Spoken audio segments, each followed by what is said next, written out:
ang pag-iimprenta ng water container, round, gallon at saka yung slim mamaya. Ito, andito yung pantatak para sa round. Ito yung pantatak sa slim. Ganyan. Yung plaster po niyan, ito nakagitna dito sa bumbunan niya. Naka-ready na yan. Tapos titingnan natin dito sa side na to. Meron ito. Para pag sinubong ganyan, may pipigil sa kanya. Yun ang eksaktong distansya niya. Sakto. Pag ginanon mo, ganun din. Ilalapit natin ito.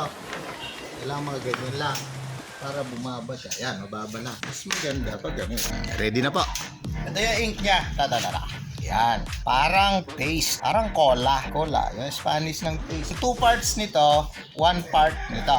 Lagay nyo sa sisidlan na ganito para makontrol nyo yung ilalagay. Yun po, pampakapit. Yun po ang purpose nun, pampakapit. Lalagyan natin ng pampadulas para maganda yung biyahe. Pati itong reducer, ilalagay sa sisidlan na ganito para makontrol ilalim.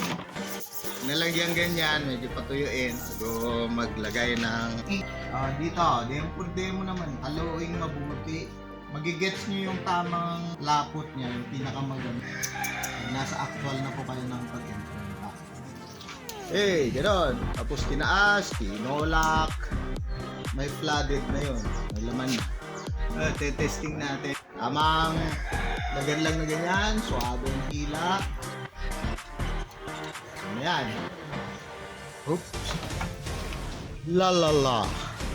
Papunta po siya dun sa saan ba yung lugar na yan? Isa pa. Sa yan? Del Monte. San Jose. Isa pa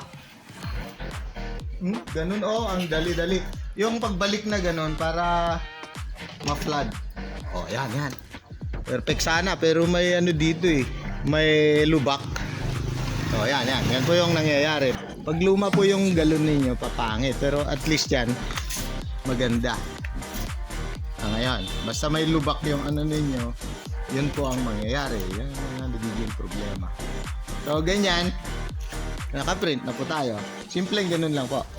Ayan, hugasan niya ngayon. Tapos yun namang isa ang mamatahin natin.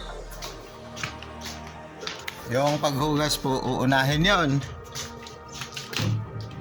Hindi natin ganito. I-release yan. Tapos tumaas. Para madukot natin to.